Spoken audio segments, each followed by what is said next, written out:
when you don't do this very often, you take all the help you can get. Good afternoon, everyone. On behalf of the co-sponsors, the Westport Library and the wise men of Westport, Weston, welcome to the forum for what I hope will be an interesting and informative look at how the media has covered the first 100 days plus of the administration. For those retired and semi-retired men, there is a table of information about the wise men and an ambassador who will be more than happy to fill you in.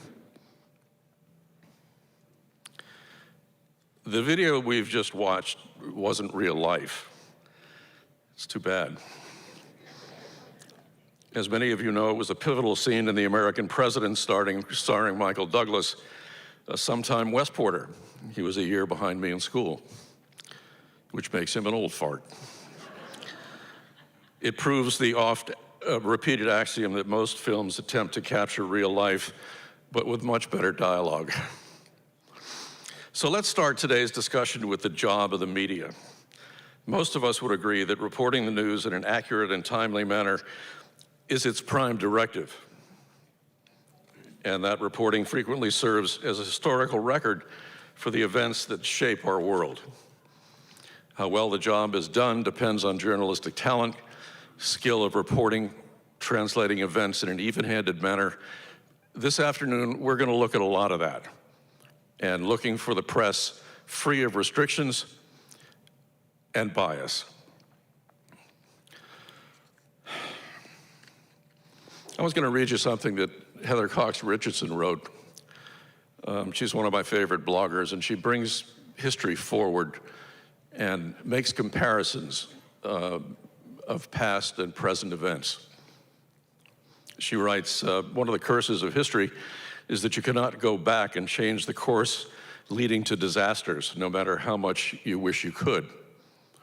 The past has its own terrible inevitability, but it's never too late to change the future. That's another part of what the mission of our meeting today is about.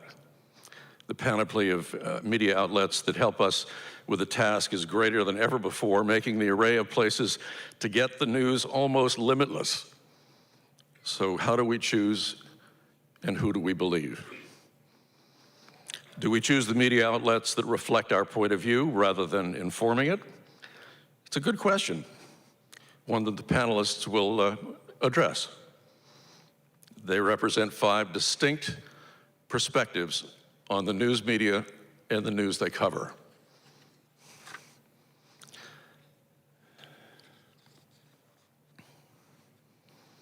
I was supposed to say, so let's meet them. So let's meet them. You can tell I don't do this a lot. Please welcome award-winning journalist with tenure at Fox News and CNN, co-host of the podcast called Sanity. We can use some of that. Found on YouTube, Substack, and Spotify, Westport's own Alisyn Camerota.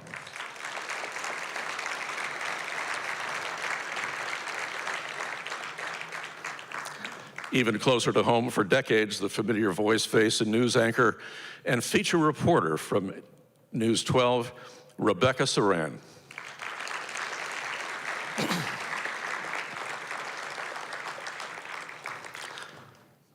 Literally a man who needs no introduction. Have you ever heard that before? Businessman, multi-term first selectman, and master of all things intergenerational in Westport, the Honorable Jim Marpe.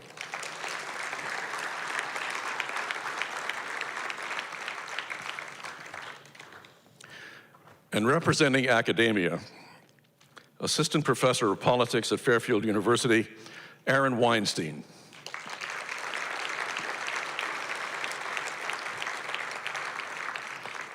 Aaron will be checking your homework. Before introducing the 5th panelist, a short sidebar. This has to do with artificial intelligence. One common denominator among our panelists is a reverence for good writing.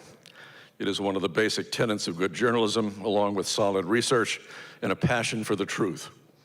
Some months ago, several Staples writers, not the first, nor I suspect the last, had to navigate the collision between talent and technology. Some of you may have read about the incident in Dan Woge's blog 06880. Their assignment was to write an essay without the help of AI. And if you've used AI, you know that that's like giving up hard drugs. Did I really say that? No. But there's an algorithm designed to detect AI assistants incorrectly flagging their essays. Carly Waldman, one such student and an exceptional writer, won the day in arguing for her position. She rose to the occasion, and in this new age of advancing AI technology, underscored an important issue to address and how future writers should learn their craft. Please welcome Staples High School student, clearly a talented writer and perhaps a future journalist, Carly Waldman.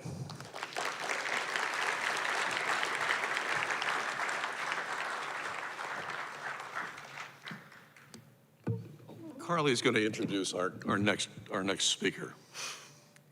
Thank you, John. Our fifth panelist this afternoon is a man serving his 9th term representing Connecticut's 4th District in the United States House of Representatives. He currently serves as ranking member of the House Permanent Select Committee on Intelligence and is a member of the House Financial Services Committee. As a member of Congress, he's worked hard to provide all children in America with the same opportunities he had, including access to a first-rate public school, affordable and effective health care, a decent and safe home, and a supportive community. Born in Lima, Peru in 1966 to American parents, he grew up fluent in both Spanish and English and was raised with an acute awareness of our country's unique position in the world. He graduated from Harvard, after which he earned a Rhodes Scholarship to attend graduate school at Oxford University. Needless to say, he is well-versed and experienced in how the United States should fit into the matrix of the global family, and he represents us in Washington at this pivotal moment in the history of the Republic. Please join me in welcoming 9-term United States Congressman Jim Himes. Step out there and shake his hand.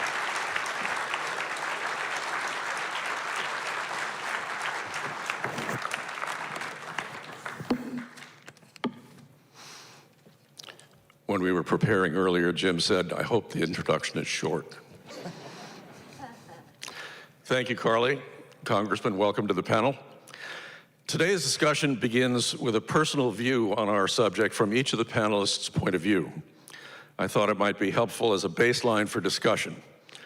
Congressman, since you see this from the inside out, working with the media as an ongoing priority, you're first at bat. Thank you, John, and thanks to the wise men in the Westport Library and all of you for turning out for this conversation, which I think is really, really important. John said 5 to 10 minutes. I get really tired of hearing myself speak, so I'm gonna keep it to 6 or so, and to make sure we have a good dialogue.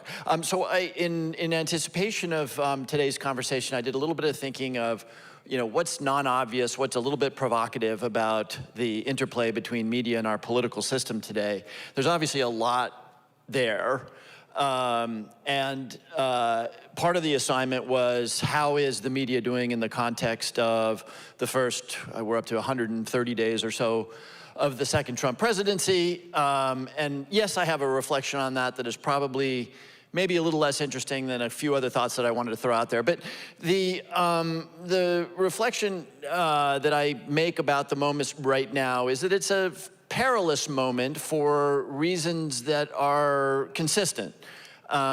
This president, whatever you think of him, is not comfortable in the role of a constrained executive. And anybody who knows their American history knows that 270 years ago or so, the founders wanted a profoundly constrained president. And but for the fact that the president is the commander-in-chief of a $1 trillion military and is solely responsible for the decision to launch nuclear weapons, the president is actually quite weak. The current president doesn't recognize that, and as a consequence, he wants the courts, Walmart, Amazon, CBS, the Congress, and everybody to do his bidding.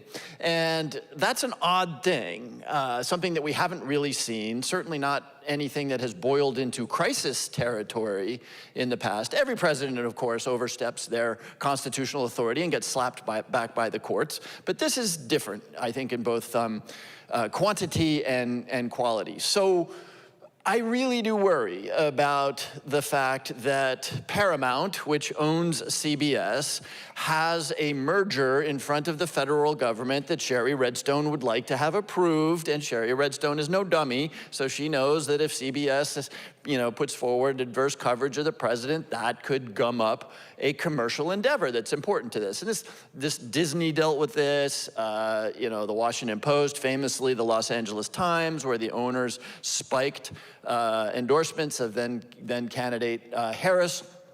And so we're going to have to do some work to better insulate the media from the political intentions of this president and any president. And that's going to involve, of course, thinking through how you make the FTC and the various regulators more independent. But this is really important, right? Because the very First Amendment to our Constitution enshrines the concept of an independent press. They didn't enshrine the concept of an independent Federal Reserve, independent regulators, but the founders knew that the press must be independent from the political machinations of political leadership. Okay, maybe more interestingly, I am inclined generally to let the press off the hook for the many reasons that I and my colleagues, and perhaps you, beat up on them. For example, I don't think it should be a requirement that media outlets should be impartial. In fact, I don't think that's a thing. I don't think that any media outlet can be entirely impartial. And I think that you can go only so far in drawing a distinction between the editorial page of the New York Times or the Wall Street Journal and the news coverage. But nonetheless, reporters make decisions about the stories they cover. They have personal biases. And that's okay in my estimation, because it's frankly up to us as consumers of media to learn and to develop the skills to understand bias. And if we can't do that, our democracy is in trouble, because we are entrusted with maintaining our democracy, and we forget this, but as citizens, we have profound obligations to be thoughtful, humble, and critical consumers of information. You can't be a citizen without consuming information, thinking about it, and turning that into an opinion.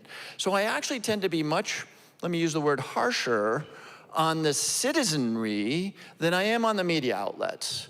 Now, I don't much like OAN. I'm a Democrat. Fox News irritates me sometimes. But, again, it's our responsibility to have the capacity to identify bias, much less truth. And if we ever let ourselves off the hook there, in that moment, our democracy is in trouble. Now, by the way, I think there are some natural mechanisms that guide us in this respect. Studies indicate that there may have been 200,000 excess deaths associated with COVID, and in particular associated with vaccine skepticism or denial. 200,000 dead Americans that didn't need to be dead because they believed a lie around the vaccine.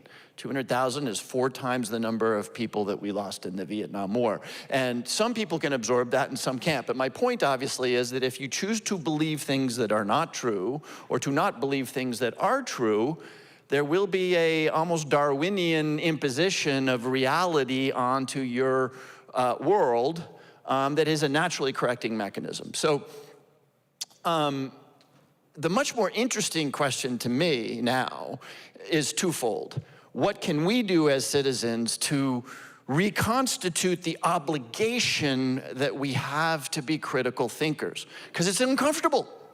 I'm a lefty, left-of-center Democrat. It is uncomfortable to have an argument that cuts to the heart of something I believe. It's uncomfortable. By the way, I love it. I love it because I love to learn.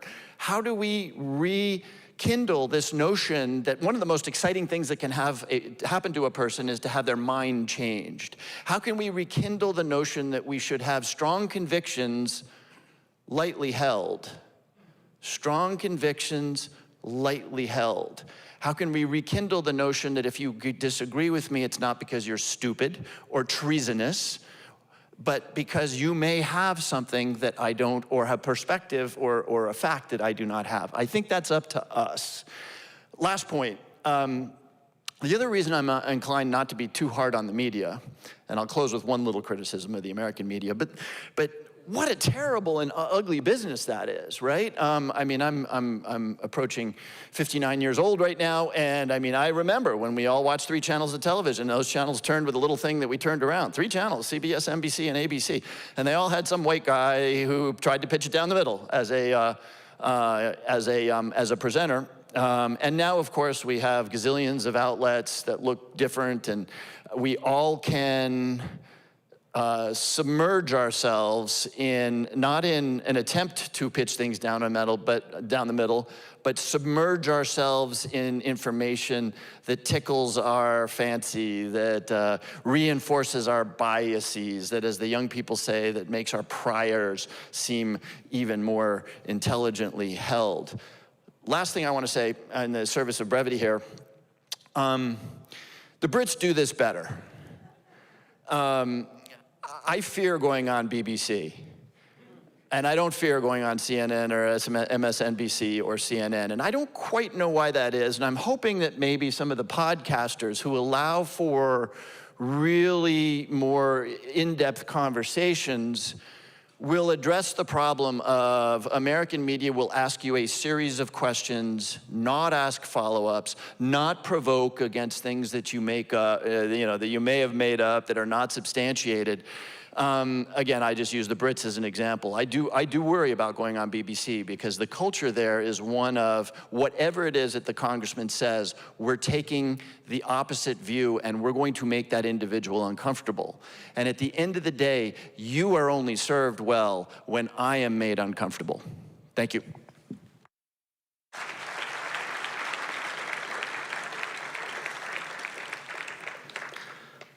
And now from the other side of the camera, veteran anchor, both at Fox News and CNN, co-host with Dave Briggs of podcast called Sanity, Westport's own Alisyn Camerota.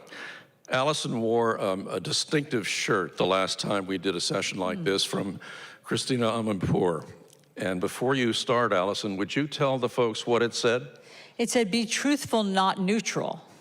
And so it was for Christiane's. I think Christiane had been at CNN for 40 years. So we were celebrating her anniversary. It seems inconceivable that she had worked there for 40 years, but she did. And so she gave us all that was one of her favorite mottos. And so she gave us all these beautiful sweaters. Well, the people, the select group that were there to celebrate her, be truthful, not neutral. And I take your point, Congressman. I mean, you raised a lot of interesting points that I'd like to talk about, but about the bias thing. So I think that it's hard to be neutral right now because so many things are happening that are so outrageous. And I don't think it is our job to be neutral. I don't think that neutrality is what's called for right now. I think we can point out what's outrageous and of course come armed with facts, but raise the alarm bells that things are outrageous and some things are inhumane.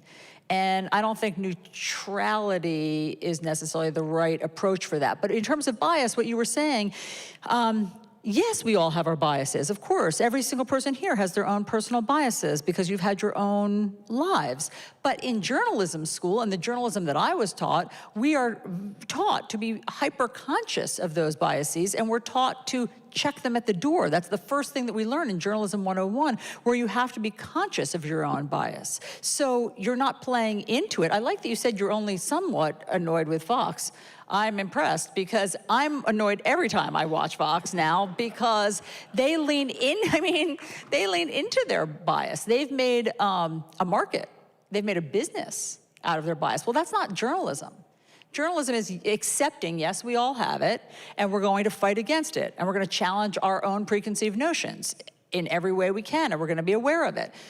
So, all of that said, and thank you for not being hard on the media. I hear you, and I think that it is a really, really hard and perilous time to be a journalist. the way I see it in my head is we're in the middle of a cataclysm. And I seriously see like this metaphor, when I think about where journalism is right now, the image that comes to my head is we're in the middle of an earthquake. And it's in real time happening. So there are institutions that we have relied on and trusted that are shaking and crumbling and collapsing around us. And at the moment, we're standing in the somewhat protected doorway of the First Amendment of the Constitution, but we're not sure if it's going to hold. And at some point, the earth is going to stop quaking, because it always does, and then we're going to come out and we're going to look around, and the landscape's going to look different. It's going to look completely different. And I don't know when this earthquake stops if we are still going to have 60 Minutes, and if we are still going to have CBS News, and if we are still going to have CNN. I don't know that to be, I can't be certain of that because we're in such a cataclysm right now. And so that's really, I mean, it's disorienting. For all of that, because as you say, like there are lots of pressures right now on the media. So there's their corporate overlords, as the congressman pointed out, where they want to make sales and they want their bottom line and they want to get even richer, and they're tightening their belts and they're making sure that they can merge with bigger companies. So that's one challenge, and that's been going on for longer than Trump 2.0. But then there's the challenge of Donald Trump, who is constantly threatening journalists and threatening journalism. So it's a very hard time right now. Now, the good news is that, let's say, you know, when you bring down, let's say ABC News, not that that's happened yet, but if you were to, or 60 Minutes, the journalists who work there don't just go away and shut up. They, and what's been happening now in this new media world, they scatter and they begin their own platforms. And with the advent of all the new media, between your phone and between, say, Substack, as John was talking about, Heather Cox Richardson, suddenly there's no middleman. You don't even have a corporate overlord. So now the 50 journalists who were threatened at their corporate job can now go to, let's say, Substack, and start their own platform, where you can read it undiluted, exactly what they're thinking. And it's harder for someone like President Trump to sue 50 journalists on Substack than one big corporate entity of CBS. And so in some ways, it becomes this, not like, 50-headed monster. I would say it's the opposite. It's this like pollination of 50 flowers, journalistic flowers that crop up, and it's harder to kill all of those. And that's what's happening as we all scatter to the wind. And I can speak from my own personal experience of having left CNN at the end of 2024, and now I'm on Substack, and it's a fantastic place. And I really recommend that people, if you're not on there, that you explore it, because you get all sorts of journalists. There are 17,000, I think at last check, writers on Substack. And again, unfiltered. They don't have any boss that they are, having to be careful that they're not offending somehow. And it's great. And it's a real exchange of information, and that gives me a lot of hope for journalism. So yeah, I mean, that's where we are. I think that we're in this real transitional period, and it's a very nerve-wracking time.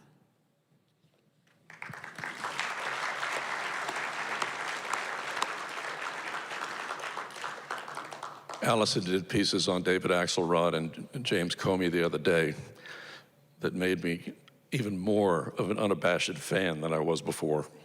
She and David got the word out, and they got it out straight. It was excellent, really well done. For many years, getting a clear view of local news and host of many fascinating feature stories has come to us from a familiar face and voice. We've come to think of Becky as family. For her view on how local news is impacted by global affairs, here with that perspective is News 12's Rebecca Surran. Thanks, great to be here. I mean, to start with what Jim said about not being harsh on the media, we take a slightly different approach. We want to be down the middle. We have meetings in the morning, in the afternoon, at night. Are you getting the story straight? Are you getting both sides of the story? And our reporters and our producers, we check each other. If somebody comes out with a story and we're like, whoa, wait a minute, you didn't get the other side of that story. And we really think fact-based journalism is so important. So for us, we've been in operation for over 40 years, and I'll get to what you're talking about with the money. The money's been really tough. And that has, it has really affected local news. But we have really tried to maintain that down the middle of the line. I know it's not sexy, I know it's not eye-catching, but for us, it has been of maximum importance. I mean, we're different from the national news. We're not as part of the White House press corps. We're not in the gaggles. We're not part of that group, but our job is different. Our job is to take what comes out of Washington, what comes out of Hartford, and ask the question, what does it mean here in Connecticut? I mean, I have been doing this for over 40 years, and I've learned in local news that local news most immediately and directly impacts our lives. It's our property taxes, it's our schools, it's housing. Those are things that affect us on a day-to-day basis. We do, though, take the national news and the international news, and we say, how does it boil down? For example, tariffs. How are tariffs going to impact the car dealership, the manufacturer? What about federal defense contracts? How is that going to affect Sikorsky? How is that going to affect Pratt & Whitney?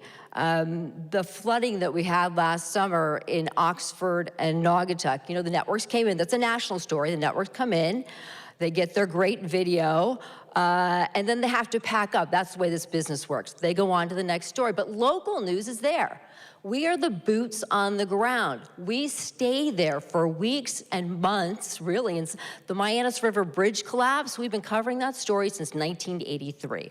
Not on a daily basis, but for anniversaries, yes. But in Naugatuck, we will find out for our viewers, when is FEMA coming? Is FEMA coming? Where do you go? Do you get help? And as I said, we do it for years in some cases. Now, we also take national stories and we turn to local experts. We take our politicians. We would go to Jim, for example, what's going on in Westport, and how is something coming out of Washington affecting us here. Same with Jim Himes. He's been on our station over and over talking about legislation. What impact does it have on us? But as Alisyn just talked about, the landscape is definitely changing. Streaming, digital, social, they have opened up so many ways to get news and information, but it's really upended the business model. And as a result, so many local stations, so many local newspapers has shut down. I think a report from Northwestern found since 2005, we have lost 2,900 newspapers and 43,000 local journalists. So what does that mean? Well, it's created what they call news deserts, where there's no local news coverage at all. And you think, okay, it's an evolution of a marketplace. No big deal. Well, it provides the opportunity for bad actors to come in with misinformation and disinformation. And then there's AI.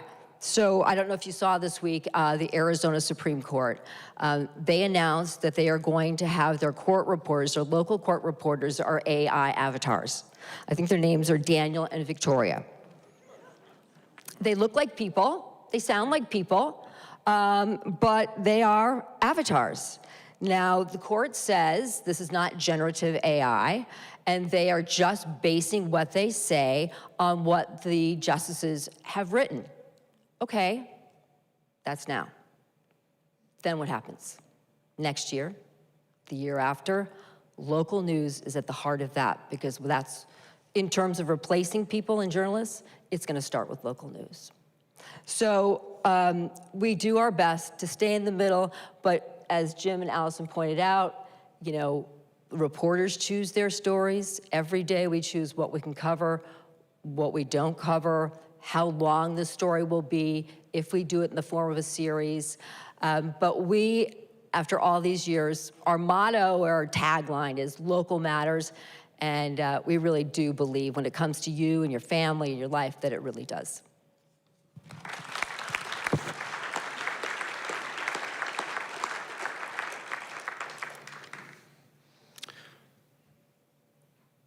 I just thought of an analogy that I want to throw out to you, no pun intended. Imagine you're on a football field and you're the guy who has to catch the ball. Well, the newsroom is catching all of the balls at once. So in years past, there may have been 10 or 15 stories that you had to look at. Today, there are 100. The zone has been flooded, and it makes it very hard to serve you with the information that you need. We've been primarily focusing on the national level in the first 100 days of the Trump presidency, but as Becky reminds us, there's also a very important role in political reporting and coverage that is played by local news sources that are increasingly challenged by the shifting economics and the myriad of emerging digital news platforms. To put some perspective on this, I've asked Jim Marpe, who served as our first selectman from 2013 to 2021, to reflect on the first 100 days, the media coverage associated with that, and the change in the way local elected leaders deal with the media, something that he learned to do quite well. Jim? Thank you, John.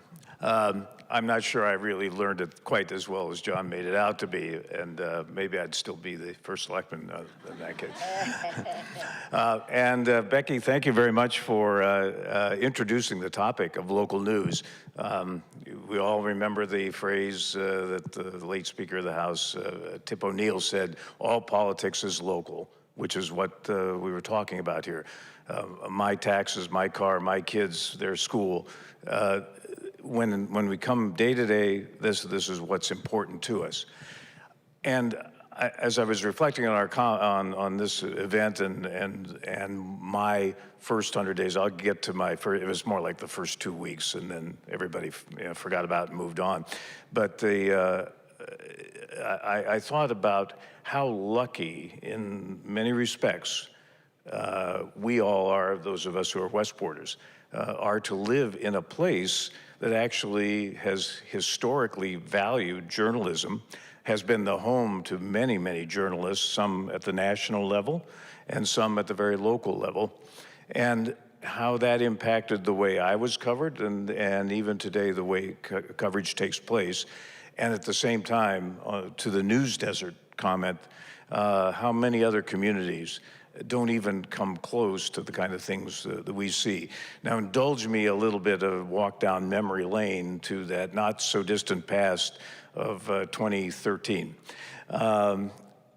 When there were two printed newspapers, the Westport News still exists, but kind of I'm sorry if there's a Westport News reporter here today, but kind of a bit of a shadow of its former self.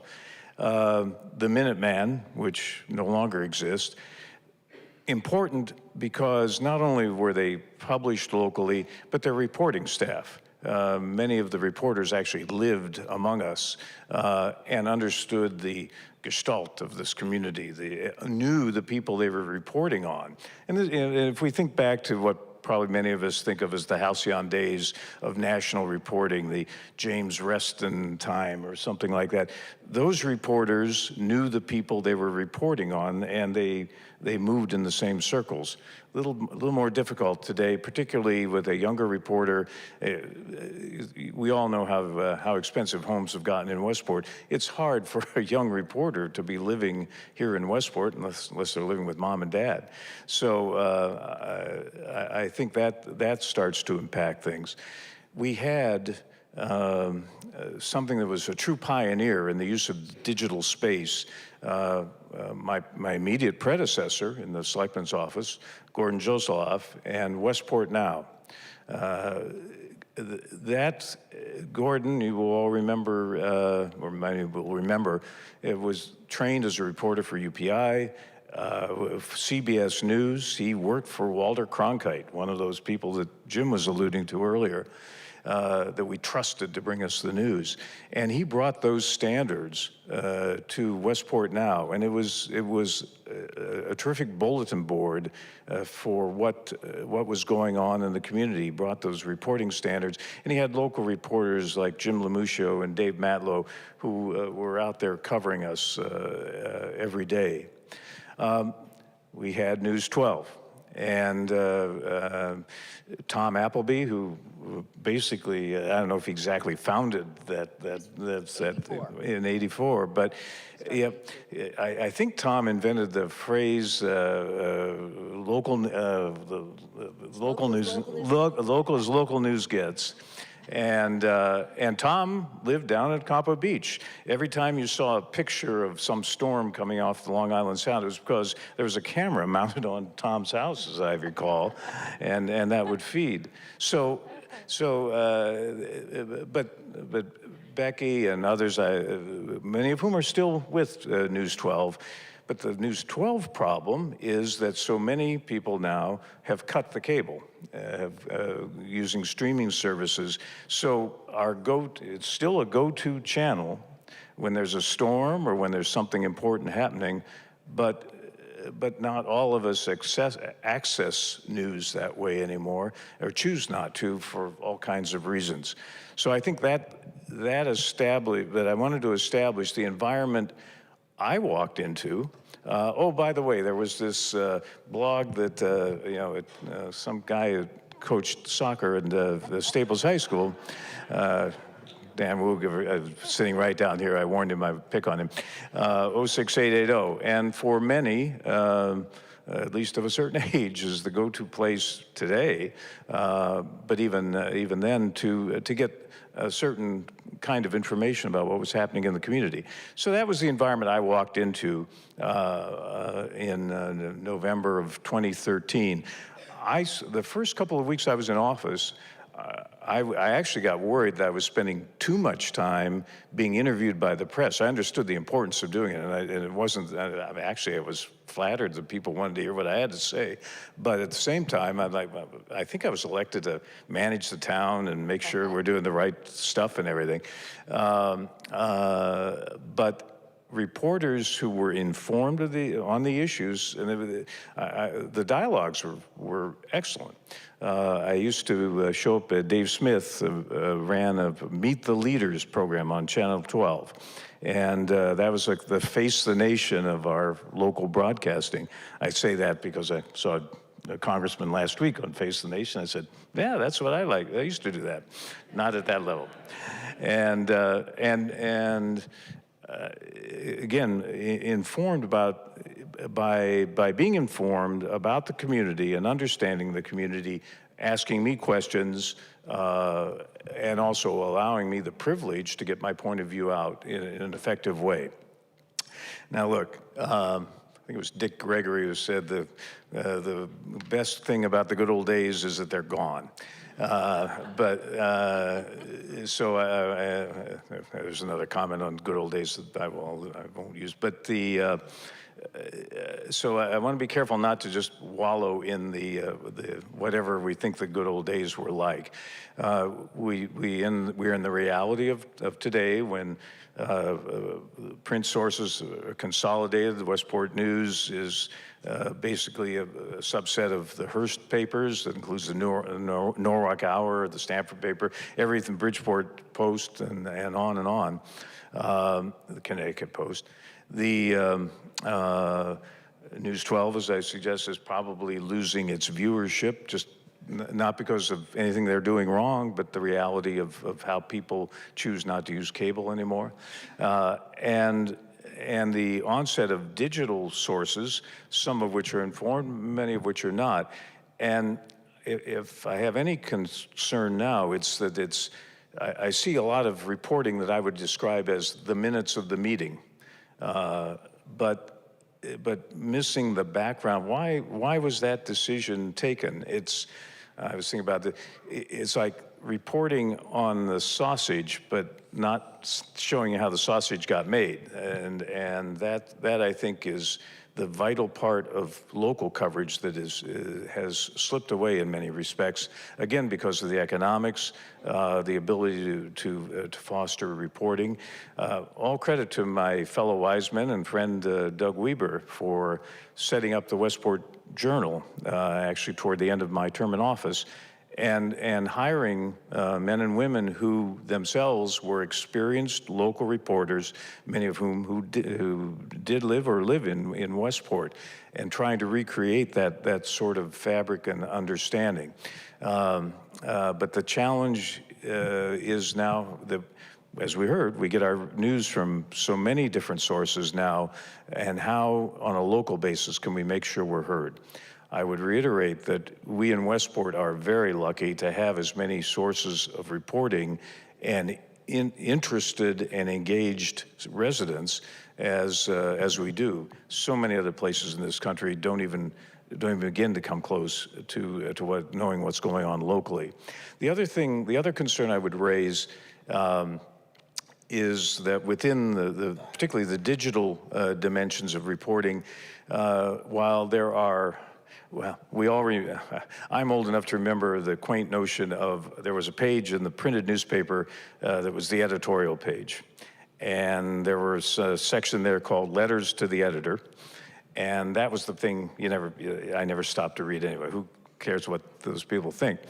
But now in our digital media format, look, always, my experience is generally always labeled opinion or comments, but commentary that appears but has a half-life that's pretty long because it just exists out there in digital space, and often, I believe, takes on a reality that maybe it doesn't deserve. Everybody has a right to their comment and their point of view, but I think that's a challenge for the digital media in particular, is how do we make sure that just because somebody chose to write a snarky comment at 6 a.m. Doesn't necessarily make it fact. And so that for someone in office trying to deliver as best as possible the reality of what's taking place and the reasons for decisions, I think that's a real challenge for us and challenge for the press as well. So I'll end on that note. I still have a positive perspective that, again, in Westport, we are truly blessed by having the coverage we have on a local basis. Thank you, Jim.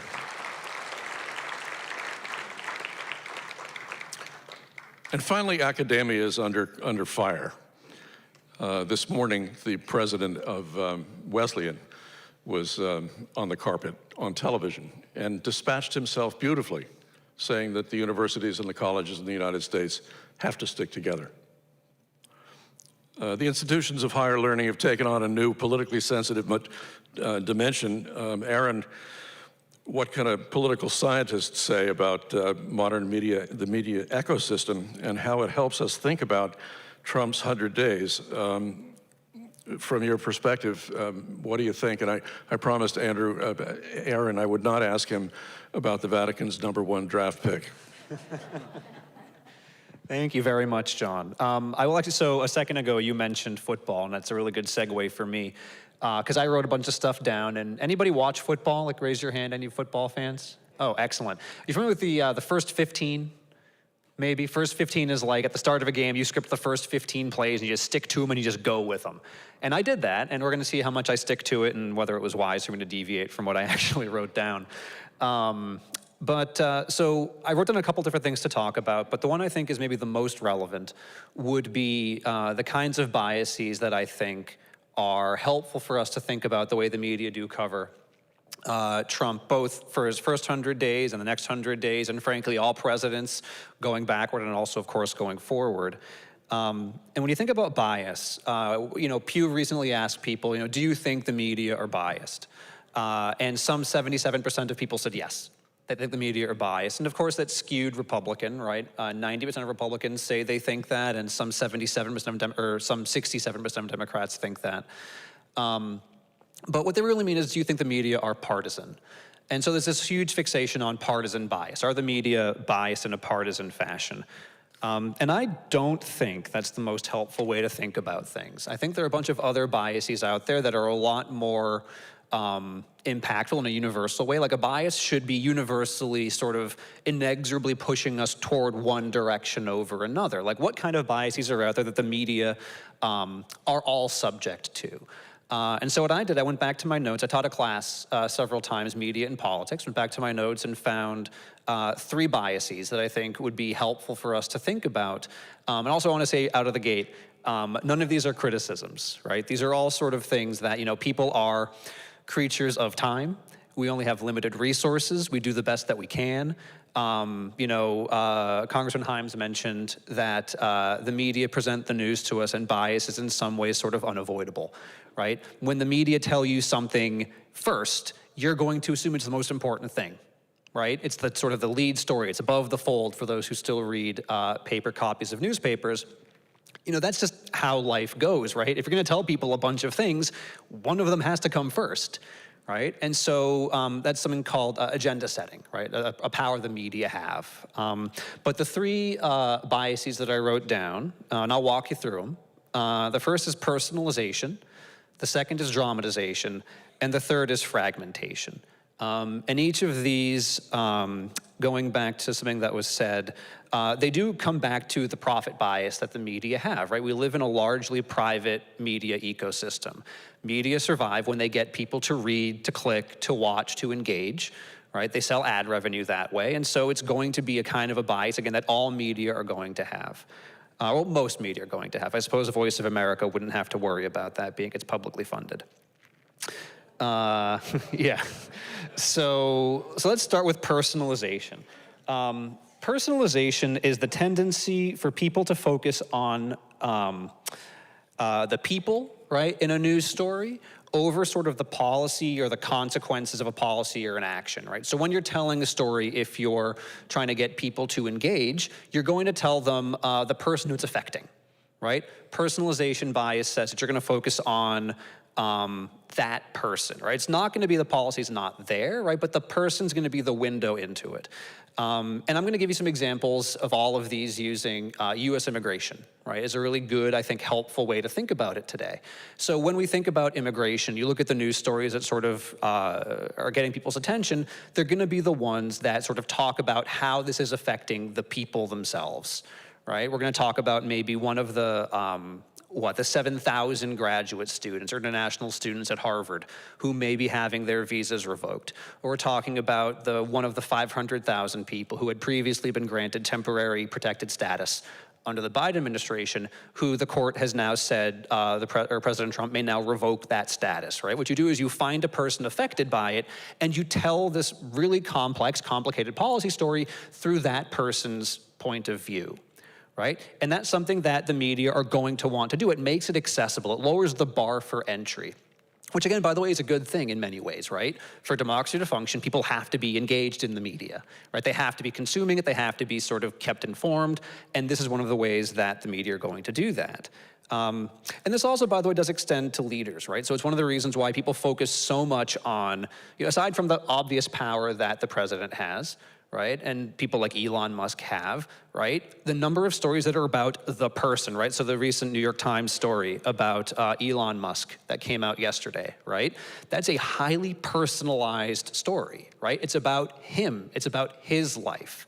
And again, it affects all of our lives, given the position he had in the administration, but it's being told very much in that sort of personalized way. The second bias is dramatization, also very much linked to personalization, but a little bit different. A dramatization bias says that there's a tendency to highlight the most sensational parts of a story, right? And so when we're talking about immigration again, right? U.S. immigration is this huge sprawling apparatus, millions of people affected by it. But the news stories that are going to sort of climb to the top are going to be the most dramatic ones. And again, very important stories, right? So we're familiar with Kilmar Abrego Garcia, right? And others like him who have been sent to El Salvador, to the prison, right? That has human rights abuses.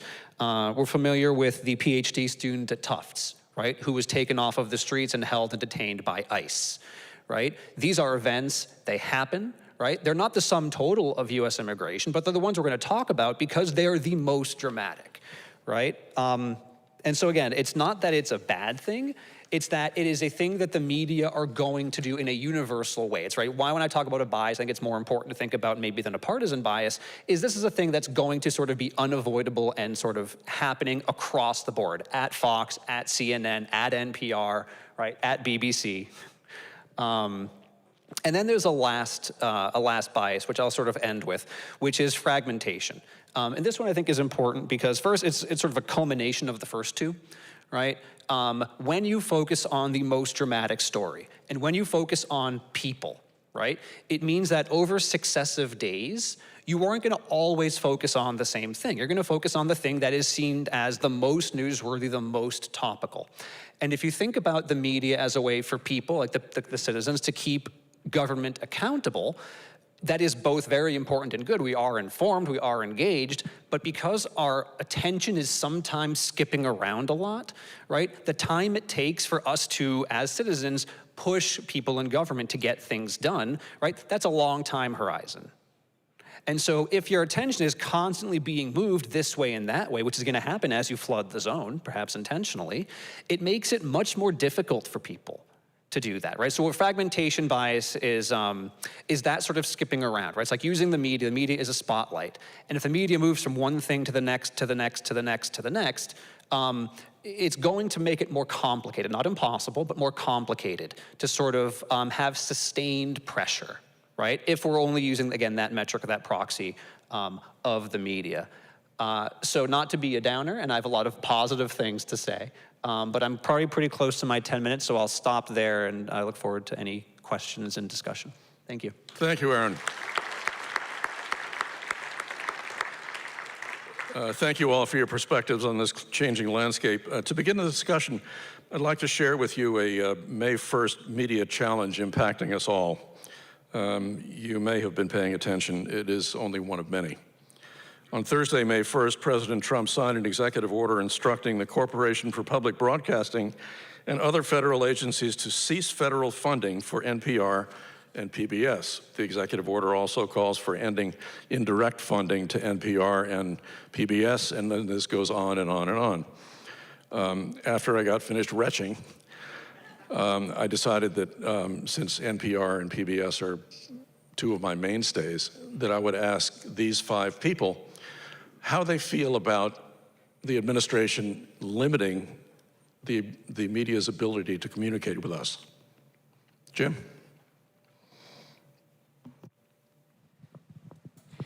That last thing you said, it jarred me. Because it's a little different than the NPR PBS thing. Look, NPR PBS, for a whole bunch of reasons, government should be funding NPR PBS. There are media deserts in this country, particularly in rural areas, where that may be the only broadcast channel available. If you are concerned that it has a liberal bias, embrace that and explain why it has a liberal bias. That's a intellectual exercise. And by the way, I mean, my own vision of government is a non-libertarian vision and it's based on, amazing societies since ancient Greece, which is there's always been official sponsorship of the arts and of the media. And I think that that's okay to a point. And here's where your last question got me a little bit. We do want to be very true to the ideas underlying the First Amendment, which is that government has no business telling you what to think. What is driving the Trump administration here is their belief that NPR and PBS, and I haven't actually looked at the analysis, that it is government telling the American people what to think in a liberal way. Now, it doesn't strike them as at all controversial that J.D. Vance, is beating up on European countries for, allowing liberal points of view, et cetera. So it's not a terribly principled position, but there is a tension there. There is a tension there. None of us want the government in any meaningful way telling us what to think or how to think. And let me just wrap this up by saying, I was listening carefully to Alisyn and everybody. when I was articulating an argument in favor of reverting to the citizen being a critical consumer and an educated consumer of information, I wasn't making an argument against journalistic standards. I think it's really critical that there be journalistic standards. But today, when the level of distrust around institutions is arguably as high as it's ever been, it's pretty easy to dispose of those standards because MAGA says it's the mainstream media, the lamestream media, and candidly, though it is much quieter on the left, when the Washington Post says something that the left doesn't like, the left says, of course, it's owned by Jeff Bezos. So it's not hard to discredit even those most sort of landmark organizations that do good journalistic standards. And last point, and this sort of relates back to NPR and PBS, if you think it's liberal, articulate an argument why.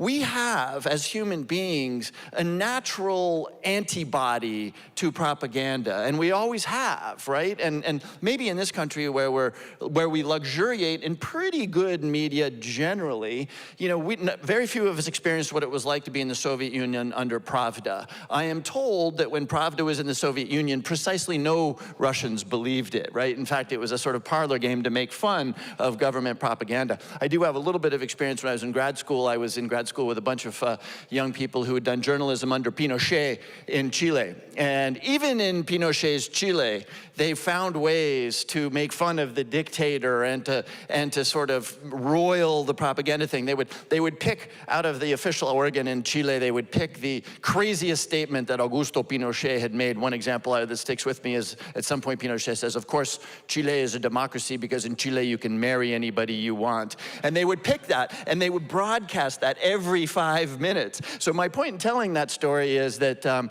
we don't want government to tell us what to think. We do want government to offer up information in places where there may not be information, but let's not believe that we don't have a naturally, I think of it as antibodies to propaganda that we should really seek to cultivate inside each of us.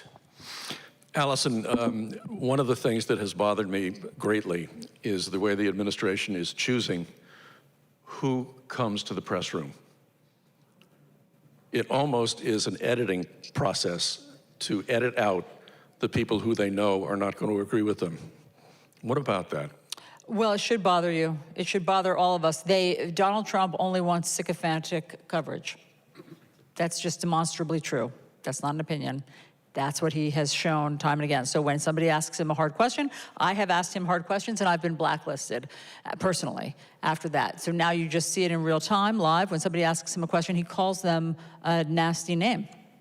He calls them a nasty name. He tells them that was a nasty question because he can't answer it and he's uncomfortable with it. So that's why he only wants AON and Fox and Breitbart and whatever else to be in the press gallery. And he's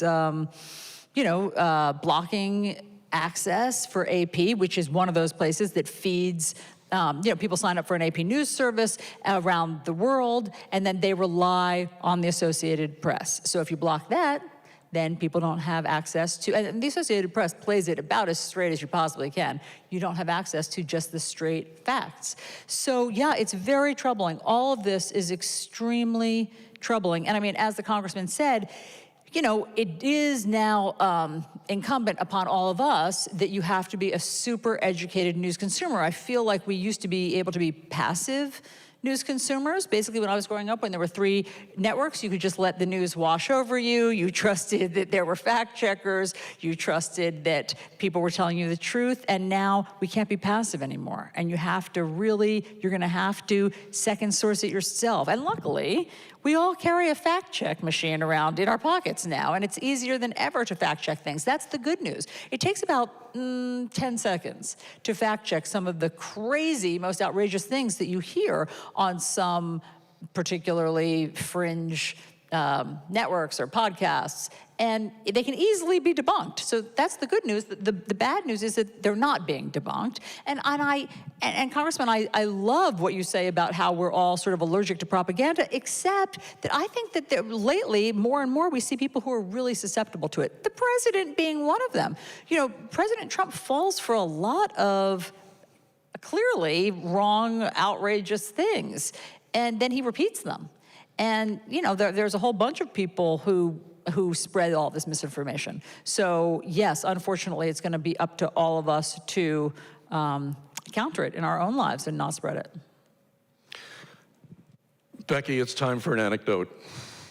Ooh, I don't know about, I was gonna piggyback off Alisyn because she brings up a really good point, and that's blocking the Associated Press.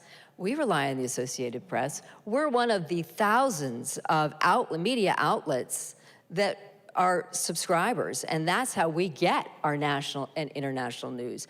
The blocking of access is what's really dangerous, because we can do everything we want to try and stay up the middle, get all the facts, but if we can't get access to the facts, we're really in trouble. I mean, it was with reporting, you know, over the years, if you were, as you're a young reporter, seasoned professionals would know, oh, I know what her deadline is. I can't see you until after our deadline. So, so it really ties our hands. And it's really frightening if an organization like the Associated Press can't get in there and get that reporting. Since Becky isn't going to give us an anecdote, Jim. Notice how I wormed out of that? He's putting on his tap shoes. Well, what was one of the tough moments during your tenure as first selectman with the press? Well, I had this in my original remarks and decided not to include it, but during COVID, actually, the 3-hour interview I did with the New York Times, and the goal of the reporter was to find out where that soiree was that was our ground zero for COVID in Westport, who that was and where it was. And I worked, it was a telephone, I was sitting in my office at home and then walking around my office at home. The reporter was relentless on trying to find this.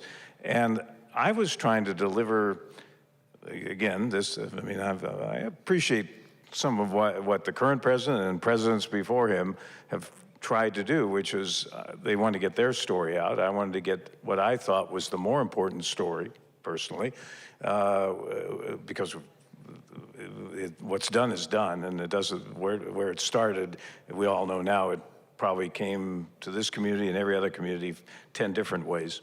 But how Westport had responded, and I thought rather successfully in those early days, to the threat of COVID and people, you know, whether you believe in all the steps that were taken or whether we, in retrospect, did we really have to do this or keep the schools closed so long or whatever. In reality, people responded in a way that was positive and trying to prevent the spread of this dreadful disease. And this reporter just wanted to know where the party was, and I truly, and it was New York Times. I mean, wow, me, and in the article was published, and I did not reveal the location, and I had friends around the country saying, I saw your name in the New York Times. So I go, okay, that's pretty good, but that was not. What? I'm sorry. It wasn't the obituary page. I forgot. Aaron, we've been talking about the highly polarized environment, and when we were talking earlier, the word tribalism came up. How do you teach politics in this kind of a highly charged environment and deliver what the kids really need to know? So I'll start by saying that, so I got my PhD in 2016, and I graduated in May, and I started teaching in like August or September of 2016, which of course was during the first, the lead up to the election in 2016.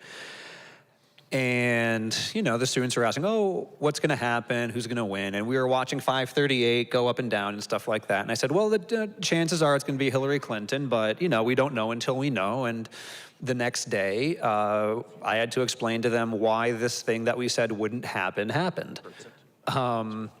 or we said likely wouldn't happen. I will also point out, so I looked at, again, I'm not a real baseball fan. I grew up a Red Sox fan, and Red Sox fan, it's a little maybe touchy over here. There we go. So David Ortiz, I think his lifetime batting average was 284. And if you look at 538's archived page from the night before the election, Donald Trump had a .284 chance of winning the election. So again, out of 1, so 28% chance of winning. And so if I told you, you're gonna throw to David Ortiz for an at-bat, what's the chance he gets a hit? And I'd tell you Donald Trump is gonna win the election, what's the chance? You're gonna look at those differently, right? You're gonna think, Ortiz, great hitter, almost 300, certainly getting a hit, whereas Donald Trump, well, maybe he'll win, he probably won't, right? There's a very good chance it'll happen. So to teach students, I think, A, you try to make it accessible to them. And you try to meet them on, when I say on their level, and honestly, what I do is I try to teach, what the institutions would say happened. I teach the history as best I know it. I teach how Congress works. I teach the presidency, media and politics, interest groups, stuff like that. Polling, how to read a poll, by the way, is one of the most important civic skills any person can have, because it's very easy to look at a poll and say, oh, that tells me something's gonna happen. No, it doesn't. No, it tells you what a snapshot in time says, and it tells you what a best guess says, and it's only as good as the information going into it.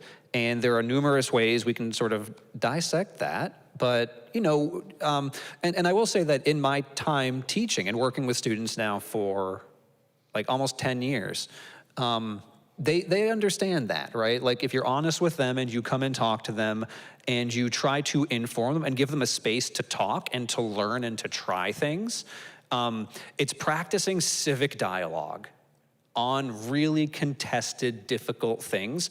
And I think, at least in my experience, people are so much more afraid of being wrong and being made fun of, that when you allow them a space to sort of try things out and talk, I've had students who, they have wildly different points of view from their classmates, and they hang out.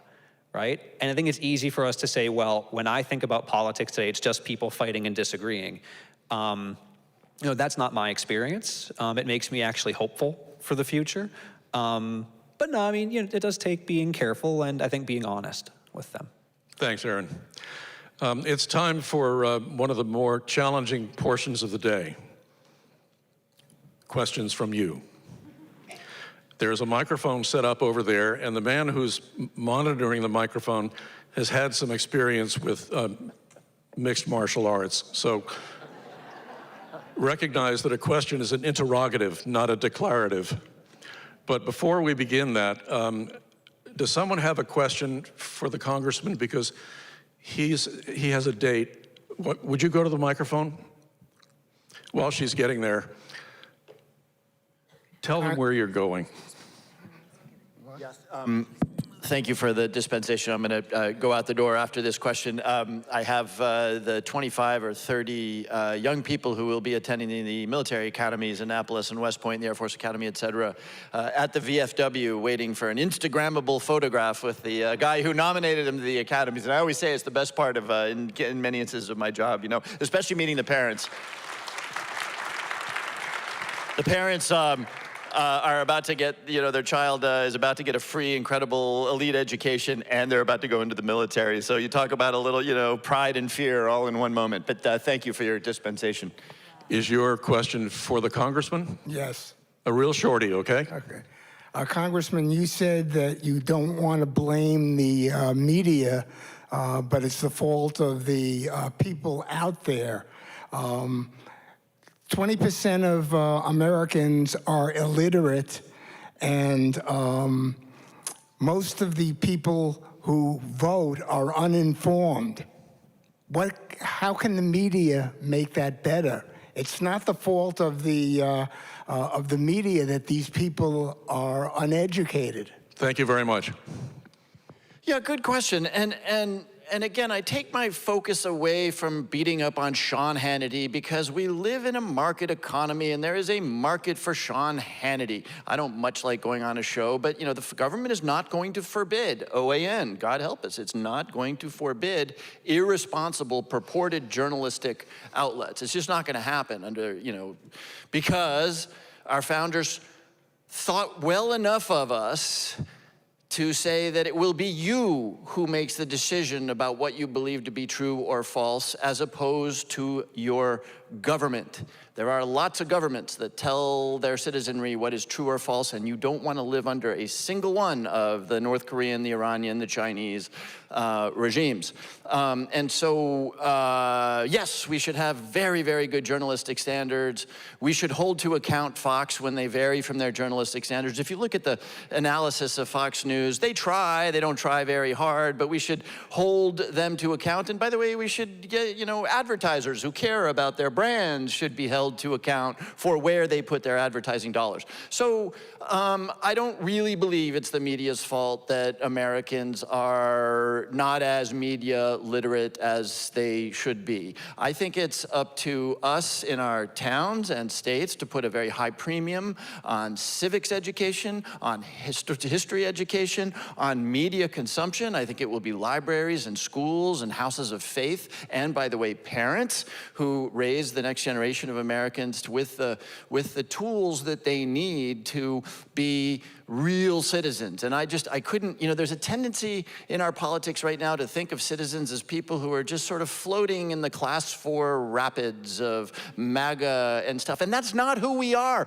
We are compelling agents of our own fate, and we need to embrace that and realize that, as John F. Kennedy said, if we are going to do something for our country, it's going to start by being really responsible, thoughtful, humble citizens of this country. Thank you, everybody. Step to the microphone.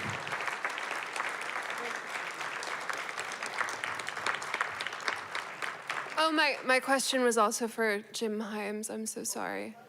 You can...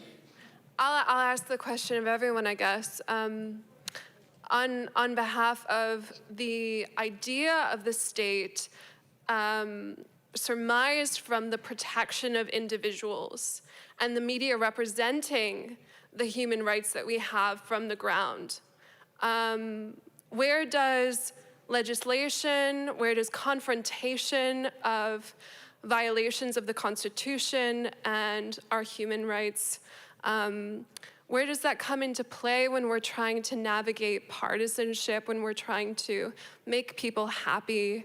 And how can we kind of overcome shyness in that way to become more than a report on an investment firm of the state that's a bank of our taxes? I'm invoking editorial prerogative here. Go ahead, Aaron. Okay, so I am going to try to answer as best I can, and I can speak at least to a small part of that, which is that, so the stuff that I study, right, is something called civil religion. It's a complicated way for saying exactly, I think, what many people feel, which is there is a sort of a religious-like attachment to the state that people have in a very good way, right? It's a normatively desirable concept. So when you feel good watching Michael Douglas, right, as the president, speak about his love for the country and stand up for the ACLU and for civil liberties, like, that makes you feel good. That's an element of the stuff that I study. And so I think one of the things is helping to see each other as, again, fellow citizens, right, is important, as deserving of having rights. There's a natural rights tradition, which I, maybe don't necessarily believe in, but is certainly a powerful one for many people, that people have inherent rights simply by being people, right? One way of saying that they're God-given. And so if I heard your question correctly, part of it has to do with, like, how do we deal with each other when these rights are being violated? And I think the answer is we stand up for them, right? You stand up, you show up, we exercise rights to protest, right to free speech, right to redress grievances to people in power. And I think relying on the media to sort of be a part of that is central and elemental. And I'll pass off, I suppose, to the other panelists for thoughts. Fielder's choice. We cover the local protests. We cover organizations that are not-for-profits that may not have a big voice. I mean, we try to give a voice to those who don't, if they're part of a story. And I think that we stay mindful of that. We stay mindful of people who perhaps may be wrongly imprisoned, or maybe they felt like they were taken advantage of in their bills, whether it's electric bill, whatever it is, consumer issues. So we try to give them a voice as well. I cannot add to that. Well done, both of you. Do we have another question? Please be mindful of the time. My question is, there were several things said about partisan news and seeing both sides. It seems that truth is the most important part of news. And one of the things that worries me the most is if you look at historically how fascism has occurred in Hitler's time and in Orban and all of the dictatorships, one of the things that happened was suppression of the truth. How do we deal with that? Thank you. Well, that's true. I think you have to start by believing your own lying eyes. And when one of your leaders tells you something that you know to be patently false, you have to have skepticism of that leader from then on. And if you are watching a news program or reading something that doesn't smell right, you do your own fact checking, and then you don't trust that news source anymore. I mean, again, I really appreciate, I wish the congressman were still here, because I appreciate very much that he goes on Fox. I think that's great, and I think it's great that the Fox viewers get to hear from somebody as reasonable and as smart as Jim Himes. But when he says that they try to practice journalism and that they're trying to keep up the standards of journalism, I have 787 million reasons that prove that he's wrong on that. And that's the amount that they paid for lying about the Dominion voting machines. That's what they had to pay, because those were lies that they were perpetrating. So I think it requires constant vigilance, and that's where we are right now. You can't take it for anything for granted. Next question, please. Hello, mine is not a question, but I just had something. Oh, questions are the only thing we accept here. Say, wait, this is important. My name is Diane Wildman. I worked for 13 years with this lady, Becky Surran, doing editorials for Channel 12. That immediately disqualifies you. I'd just like to say that I was never allowed to do editorials about us. So today's my chance to tell you how extraordinary Becky has been for 40 years. Hear, hear. This is a lady who does not melt under fire. She keeps it strong and smart and kind. And I think that is a testament to you for the rest of your career and beyond. Thank you, Becky.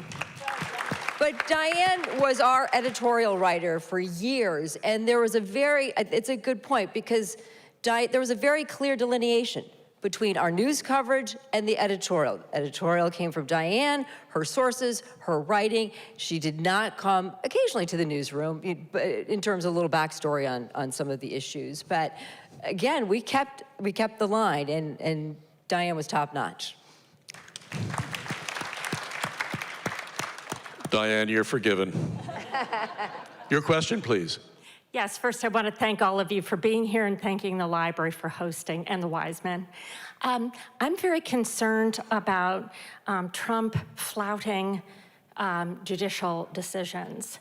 And obviously due process has been in the conversation lately because of immigrants being apprehended.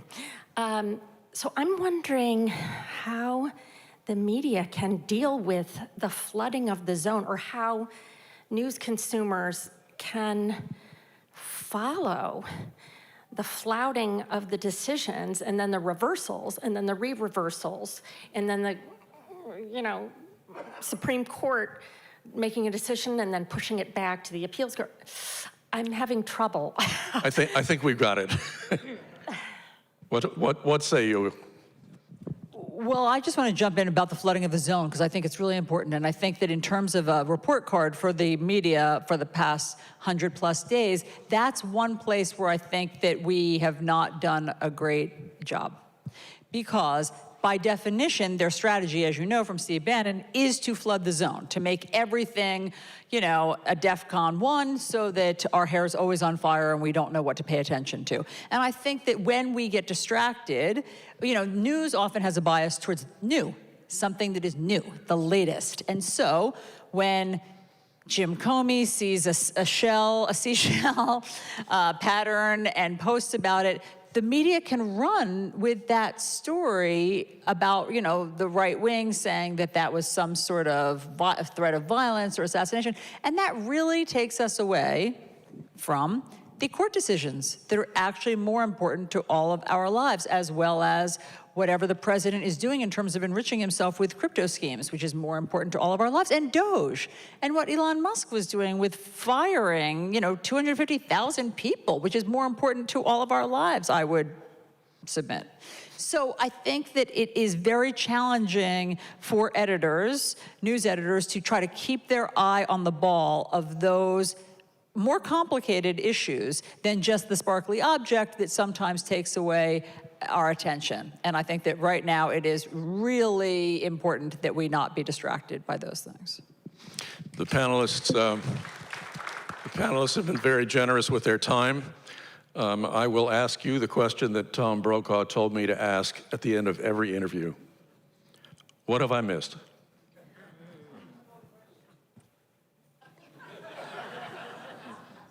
I'm not that good. Well, I think the biggest challenge is we say the media now, we think of ABC, NBC, CBS. It is so much bigger than that. I mean, you're looking at bloggers, you're looking at podcasters. Thousands and thousands of ways you can get your news today. I think it requires diligence on you as a consumer in terms of not staying in the echo chamber. We all feel good when we're listening to news that, yeah, he's right. Well, no, you have to end up consuming some news that makes you feel a little uncomfortable, that you disagree with, because you need to see the other point of view. And I think to build on that, the question about what is the truth, that is the challenge when there are so many truths about any given subject coming out at you from so many different angles. When you're dealing with local issues, you can kind of go out there and see it for yourself. You can see if the road got paved or if it didn't, or the traffic's backed up to Fairfield. But in the national context, it's so very hard to know what is true. And with so many outlets and so many people commenting on those outlets, it's a perfect segue.